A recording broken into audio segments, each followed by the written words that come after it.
90 দিন হয়ে গেল, সিবিআই একটা চার্জশিট পেশ করতে পারলো না। যদি চার্জশিট না ফ্রেম করতে পারবে তাহলে গ্রেফতার করলো কেন? আমাদের আবেগকে নিয়ে কি ছিনিমিনি খেলা হচ্ছে? 90 দিনে চার্জশিট দিতে ব্যর্থ হয়েছে সিবিআই। ধর্ষণ খুনের মামলায় জামিন পেয়ে গেছেন সন্দীপ ঘোষ ও টালা থানার প্রাক্তন ওসি। কেন্দ্রীয় এজেন্সির এই ভূমিকা চূড়ান্ত হতাশা এবং ক্ষোভ তৈরি করেছে সেই সমস্ত মানুষের মনে যারা বিচারের জন্য তাকিয়েছিলেন সিবিআই তদন্তের দিকে। তারই প্রতিফলন দেখা গেল শনিবার পথে নামা একাধিক প্রতিবাদ মিছিলের প্ল্যাকার্ড থেকে পোস্টারে। কয়েক মাস আগের স্মৃতি উস্কে একই দিনে রাজপথ দখল, একাধিক প্রতিবাদ মিছিল। সিবিআইয়ের ভূমিকা নিয়ে প্রশ্ন তুলে শনিবার পথে নামে বিভিন্ন ডাক্তারদের সংগঠন। করুণাময় থেকে সিজিও কমপ্লেক্স অবধি বিক্ষোভ অভিযান করে West Bengal junior doctors front. তাতে সামিল হয় সিনিয়র ডাক্তার এবং নার্সদের সংগঠন থেকে শুরু করে বিভিন্ন চিকিৎসকদের সংগঠন। সিবিআই যে দুজনকে জামিন দেওয়া হয়েছে গতকাল, তাদেরকে গ্রেপ্তার করেছিলেন তথ্য প্রমাণ লোপাটের জন্য। কেন ওনারা 90 দিনের মাথায় চার্জশিট দিতে পারলেন না?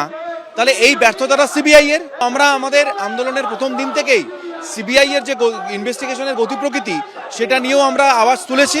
এই যে ব্যর্থতা সিবিআই এর, সেটা এই ব্যর্থতাটা সিবিআইকে স্বীকার করতেই হবে। সিবিআইয়ের ভূমিকা এদিন চরম ক্ষোভ প্রকাশ করেন আন্দোলনকারী জুনিয়র ডাক্তাররা। 90 দিন পেরিয়ে গেলেও চার্জশিট জমা দিতে পারে, এটা আমরা খুবই হতাশ।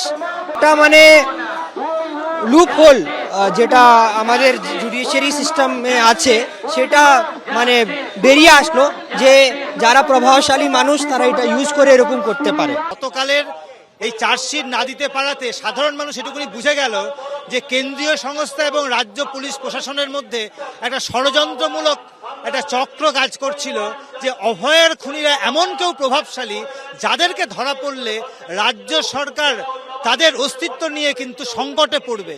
আমরা মনে করি জনগণই শেষ কথা বলবে। শুধু চিকিৎসক নন, সিবিআইয়ের ভূমিকা নিয়ে ক্ষোভ তৈরি হয়েছে বিভিন্ন মহলে। আরজিকর কাণ্ডের পর বিচারের দাবিতে যারা দিনের পর দিন পথে ছিলেন, তাদের প্রশ্ন, আরো কতদিন অপেক্ষা করতে হবে তাদের? ভয়ঙ্কর একটা আঘাত এবং শক। প্রথমে বিশ্বাস করতে পারছিলাম না যখন খবরটা পেলাম যে খুনের সঙ্গে জড়িত যেসব কারণে, উনি তো দুবার অ্যারেস্ট হয়েছেন, খুনের কারণে যখন ওনাকে অ্যারেস্ট করা হয়েছে সেটার জন্য নাকি উনি জামিন পেয়ে গেলেন কারণ চার্জশিট জমা পড়েনি। এটা অবিশ্বাস্য লেগেছে। তাহলে অ্যারেস্ট হলেন কেন? খুব নক্কারজনক ঘৃণা, সত্যি একটা সিস্টেমের প্রতি ভরসা ছিল। We also believe there is definitely a larger conspiracy, but এত কিছু করেও যে গ্রাউন্ডে তারা অ্যারেস্টেড হয়েছিল ছাড়া পেয়ে গেল। উই রিয়েলি ডিজার্ভ জাস্টিস, সেটা আমরা নিজেরাই ছিনিয়ে আনতে পারি। 4 মাস পেরিয়ে গেছে, আর কতদিন?